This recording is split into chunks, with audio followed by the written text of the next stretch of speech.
இந்த கூட்டத்தை கேள்விப்பட்டு இவ்வளோ தூரம் உங்களால் வர முடியுமான்னு நான் கேட்டேன். கண்டிப்பாக நான் எல்லாரையும் பார்க்கணும், கண்டிப்பாக வரேன் அப்படின்னு சொல்லிட்டு அடம்பிடிச்சு வந்திருக்காரு. அதாவது இந்த கூட்டம் தொடர்ந்து நடக்குதுங்கிறது தெரியும் எனக்கு. ஆனால் இதெல்லாம் எப்படி போகுது அப்படிங்கிற செய்தியெல்லாம் எனக்கு தெரியாது. தொடர்ந்து எங்கள்கிட்ட தொடர்பு கொண்டிருக்கிறது யாருன்னா நம்முடைய தேவராஜ் சார் தான்.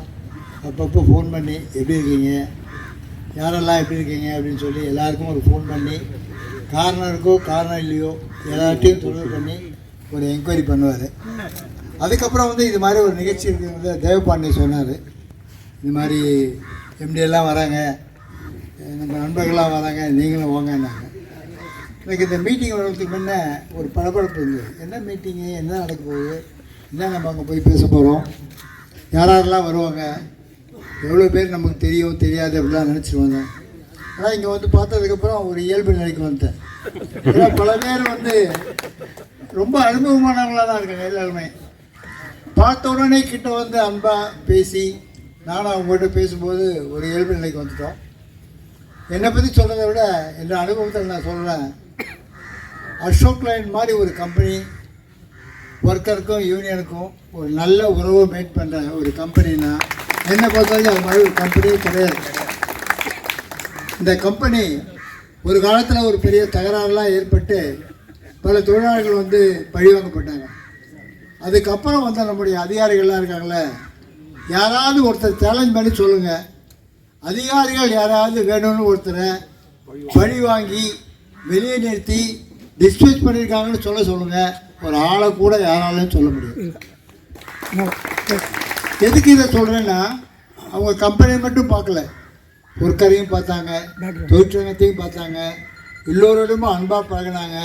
அதால் வந்து அன்னைக்கு இருந்த மாதிரி அன்று போல் இன்று இல்லையே நண்பனேன்னு ஒரு பாட்டு பாடினார். அது மாதிரி அன்னைக்கு 8000 பேர் இருக்கக்கூடிய ஒரு தொழிற்சாலையில் பணியாற்றணும். இன்றைக்கி வந்து 1200 பேர் தான் நிரந்தர தொழிலாளர்கள் இருக்காங்க. அப்படிங்கும்போது மிகவும் ஒரு வருத்தமான நிலையில் தான் இன்றைக்கி நம்ம இருக்கோம். பட் அது எந்த அளவுக்கு போகும்னு தெரியாது. ஏன்னா உலகம் முழுக்களும் இது மாதிரி ஒரு நிலைமை இருக்கிறத நம்ம பார்க்குறோம். அதுலேருந்து நம்ம மீண்டும் வர முடியுமாங்கிற முயற்சி பண்ணுறோம். கம்பெனி ரொம்ப நல்லா இருக்குது, மிக அதிகமான லாபம் வந்து இன்றைக்கி கம்பெனி கிடைக்குது. தொழிலாளிக்கும் ஒரு இழப்பு வரக்கூடாது, கம்பெனிக்கும் ஒரு இழப்பு வரக்கூடாது என்று அதிகாரிகளும் தொழிலாளர்களும் சங்கமும் அன்னைக்கு இருந்த ஒரு பிணைப்பு, அன்னைக்கு இருந்த ஒரு மரியாதை, அன்னைக்கு இருந்த ஒரு அன்பு இன்றைக்கி வந்து நிர்வாகத்துக்கும் தொழிற்சங்கத்துக்கும் தொழிலாளர்களுக்கும் இல்லை என்றே நான் நினைக்கிறேன். நான் கேள்விப்படுற வரைக்கும் எவ்வளோ நாள் கழிச்சு பார்த்தா கூட ஒருத்தரும் என்கிட்ட வந்து பேசும்போது எவ்வளோ அன்பாக பேசுகிறாங்க, மகிழ்ச்சியாக பேசுகிறாங்க, சந்தோஷமாக இருக்காங்க. அப்படிங்கிறத பார்க்கும்போது உண்மையிலேயே அசோக் லேன் ஈக்குவலான ஒரு கம்பெனி அசோக் லேன் தான், வேறு கம்பெனி நிச்சயமாக வர முடியாது. அதே மாதிரி நம்முடைய அதிகாரிகள் யாருமே நான் பார்த்த வரைக்கும், அதாவது நான் பெரிய அதிகாரி அது அப்படிங்கிற ஒரு அதிகார தோணை அவங்க நினைக்கவே யார்ட்டையும் காமிச்சது கிடையாது. அவங்க வந்து சகோதரனாக நம்ம கூட வேலை செய்கிறவங்களா பழகுவதை வந்து நான் நேரடியாக பார்த்துருக்கேன். பல நம்முடைய தொழிலாளர்களுடைய குடும்ப நிகழ்ச்சிக்கு அது எங்கே இருந்தாலும் நம்ம விதேசங்கள் சாருக்கு ஒரு இன்விடேஷன் கொடுத்துட்டா, எவ்வளவு மைல் தூரமாக இருந்தாலும், இரவாக இருந்தாலும் பகலாக இருந்தாலும், ஜவஹர்லேருந்து ஆரம்பித்து நம்ம பிஎம்இ வரைக்கும் வந்து கட்டாயமாக வந்து வரது பெருசு இல்லை. இப்போ முன்னாடி வந்தால் 6 மணிக்கு ஒன்றும் அப்புறம் வந்திருக்க மாட்டான். இருந்தாலும் பொறுமையாக உட்கார்ந்துருந்து அவங்க வார வரைக்கும் காத்திருந்து அவங்கள வாழ்த்துட்டு தான் அவர் போவார். இவ்வளவு வந்து ஒரு நல்ல எண்ணமுள்ள அன்புள்ள ஒரு அதிகாரிகள் இருக்கிறதால தான் இந்த கம்பெனி இந்த அளவுக்கு வளர்ந்து இன்றைக்கி பல ஆயிரம் கோடி ரூபாய் லாபம் ஈட்டக்கூடிய அளவுக்கு இன்றைக்கி உயர்ந்திருக்கு. நம்ம எல்லோரும் வந்து அது நம்மளுடைய பங்கு இருக்குது. எப்படி அதிகாரிகளுடைய பங்கு இருக்கோ, முதல் போகிறவங்களுடைய பங்கு இருக்கோ, அதே மாதிரி உழைத்து வெளியே வந்துருக்கிற நம்மளுடைய பங்கும் அதுக்கு வந்து அதிகமாக இருக்குது. இது ஒரு மகிழ்ச்சிக்குரிய செய்தி தான். இன்றைக்கி நம்மலாம் ஒன்றா கூடியிருக்கோம். நம்ம கூடி கலைந்து விட்டால் மட்டும் இது போதாது. நமக்கு வந்து ஏதோ வயசாகிடுச்சு, நம்ம ரிட்டையர் ஆகிட்டோம் அப்படின்னு சொல்லி ஓய்ந்திருக்க வேண்டிய அவசியம் இல்லை. நம்மளால் என்ன முடியுதோ அதை வந்து இந்த சமூகத்துக்கு பண்ணணும். நாங்கள் நல்லா இருக்கோம், என்னுடைய குடும்பம் நல்லா இருக்குது, என்னுடைய பையங்க வந்து வெளிநாட்டில் படிக்கிறாங்க என்பது மகிழ்ச்சி.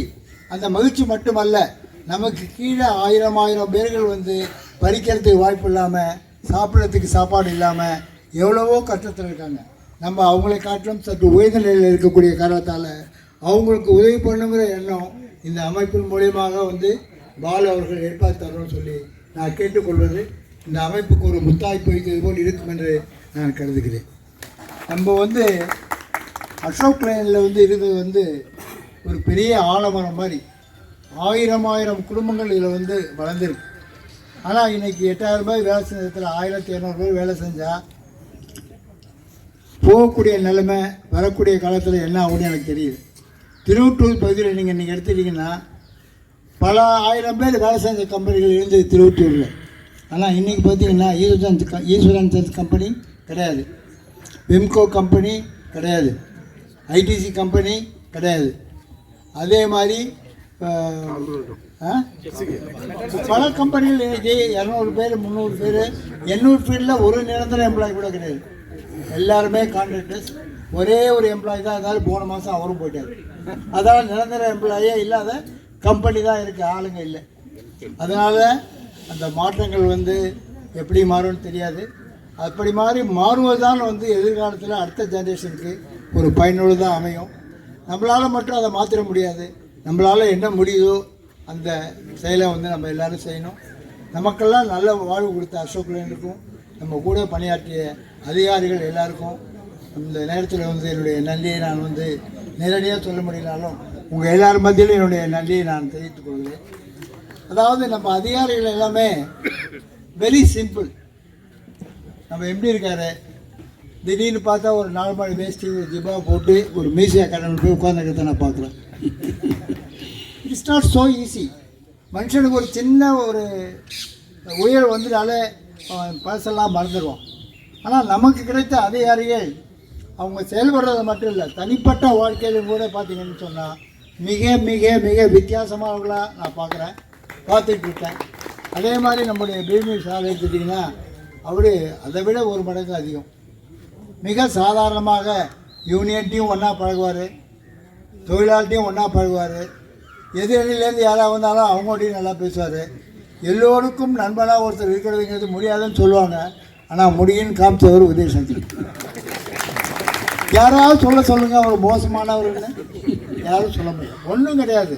அவர்கிட்ட இருந்த நேர்மை, அவர்கிட்ட இருந்த உண்மை, அவர்கிட்ட இருந்த பாகுபாடு இல்லாத தன்மை தான் அது காரணமே தவிர எந்த காரணமும் இல்லை. எல்லாராலையும் அப்படி இருக்க முடியும்.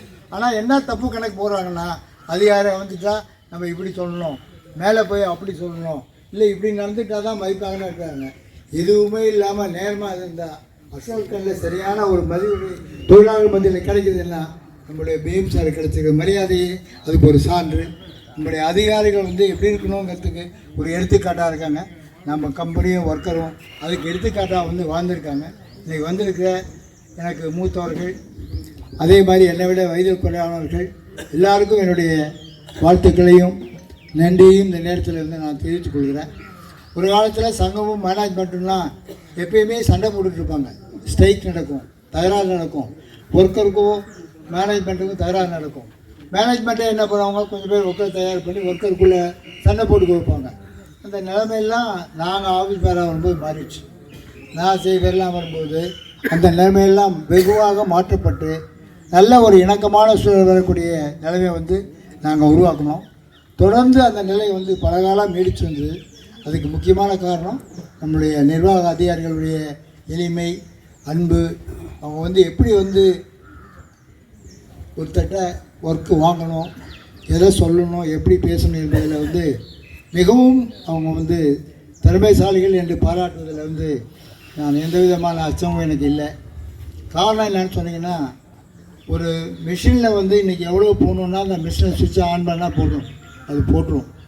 ஆனால் ஒரு மனிதனை வந்து எடை போடுவது என்பது அது குடும்பமாக இருந்தாலும் சரி, தொழிற்சாலையாக இருந்தாலும் சரி, அதிகாரியாக இருந்தாலும் சரி, மனிதனை எடை போடுவது, மனிதனை சரியாக ஏற்றுக்கொள்வது, சரியாக நடக்க வைப்பது என்பது மிகப்பெரிய காரியம். அதாவது தான் ஹியூமன் சோர்ஸ்ன்னு இப்போ சொல்கிறாங்க. அந்த ஹியூமன் சோர்ஸ் எல்லாம் எப்படி நடக்குதுங்கிறது நமக்கு தெரியும். ஆனால் அந்த ஹியூமன் சோர்ஸ் எல்லாம் பேர் சொல்லாத காலத்திலே அதை மிக சிறப்பாக நடத்தி காட்டிய அவர்களுக்கு இந்த நேரத்தில் என்னுடைய நன்றியை நான் தெரிவித்துக் கொள்கிறேன். வந்திருக்கிற அத்தனை பேருக்கும் என்னுடைய நன்றியை தெரிவித்துக் கொள்கிறேன். இதற்காக ஏற்பாடு செய்த நம்முடைய பாலு மற்றும் குழுவினருக்கும் எனக்கு இதை தெரிவித்த நம்முடைய தேவபாண்டியன் அவர்களுக்கும் மனமார்ந்த நன்றியை நான் தெரிவித்துக் கொள்கிறேன். இந்த வாய்ப்பு மறக்க முடியாத ஒரு வாய்ப்பு. இந்த வாய்ப்பு எனக்கு கிடைத்தது. உங்கள் எல்லாருக்கும் இந்த நேரத்தில் ஒன்று என்ன சொல்லுங்க விரும்புகிறேன்னா, எனக்கும் 80 வயசு ஆகும். அடுத்த செப்டம்பர் 13ஆம் தேதி 80வது பிறந்த நாள் எனக்கு வருது. அதனால் அந்த நிகழ்ச்சி வந்து திருவட்டூரில் நடக்கிறதுக்கு பீமு சார் வந்து வாழ்த்துறதுக்குன்னு. அதனால் யாரெல்லாம் முடியுதோ முடிந்தவங்களாம் வந்து அந்த மகிழ்ச்சியான நேரத்தில் நீங்களும் என்னோட கலந்துட்டு என்னுடைய மகிழ்ச்சியும் உங்களுடைய மகிழ்ச்சியும் மீண்டும் பகிர்ந்து கொள்ள வேண்டும் என்று கேட்டுக்கொள்கிறேன். வாய்ப்புக்கு நன்றி.